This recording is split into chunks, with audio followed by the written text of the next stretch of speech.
Why is housing inventory so low? Why does there continue to be a housing shortage? This is a key question that has been on the top of minds of home buyers since mid-2020. This continues to be a problem for buyers, but why? Hi, I'm Charlotte and I am a local realtor here in Thurston County. The truth is that we are still in the ultimate seller's market. Real estate is crazy competitive for buyers. The number of buyers searching for a home continues to exceed how many homes are available for sale. While this low inventory in the housing market isn't new, it's a challenge that continues to grow over time. Let's talk about a few of the reasons why housing supply is low and what that means for you. Number one, new home construction fell behind for several years. This graph shows new home construction for single-family homes over the past 5 decades, including the long-term average for housing units completed.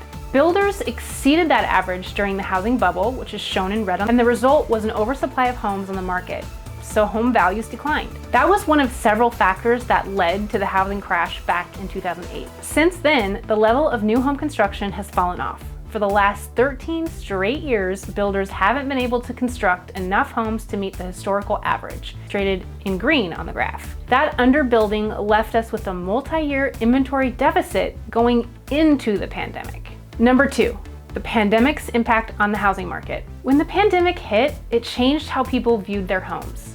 Having a safe space to live, work, school, and exercise became even more important. So as mortgage rates dropped to the historically low 3% or below, buyers entered the market looking to take advantage of those low rates to purchase a home that would fulfill their new needs. At the same time, sellers hesitated to put their houses on the market due to concerns surrounding the pandemic. So the result was the number of homes available for sale dropped even further.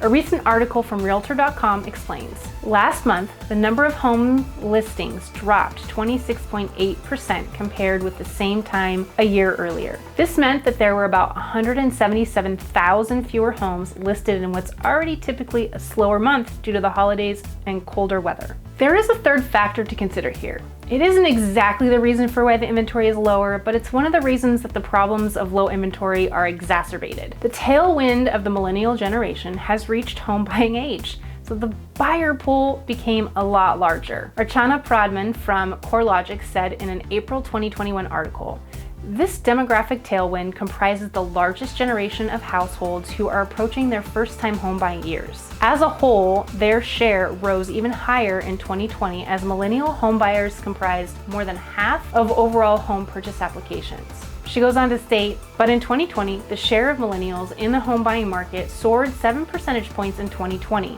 reaching 54% of all purchase applications. And while half of the increase is consistent with the natural growth rate seen since 2014, the additional half of the 2020 jump was likely driven by the pandemic. In other words, the increase was accelerated by record low mortgage interest rates and flexibility to work remotely. So the buyer pool grew larger than at a normal rate, driven by low mortgage rates and the flexibility of working remotely. So what does all this mean for you? For a buyer, low inventory can be a huge challenge. You want to find the home of your dreams and you definitely don't want to settle. But what if there just aren't that many homes to choose from? There is some good news. Experts are projecting more homes will soon be available thanks to sellers re-entering the market. Danielle Hale, chief economist at Realtor.com, shares this hope, but she also offers perspective. We expect that we'll start to see a turnaround and inventory will stabilize and start to go up a little bit in 2022. But that means we are looking at inventory levels of roughly half of what we saw before the pandemic. For buyers, the market is likely to continue to move fast.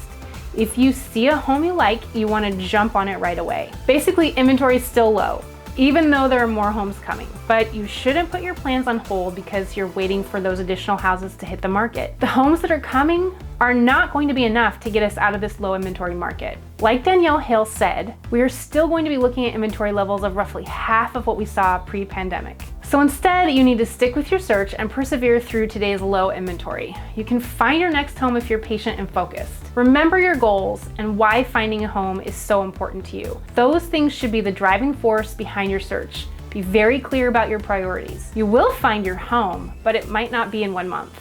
You will have to be patient and remain focused. If you want to know what our local Thurston County market is doing right now, check out this video here. I hope this was helpful. Thanks so much for watching. See you next time.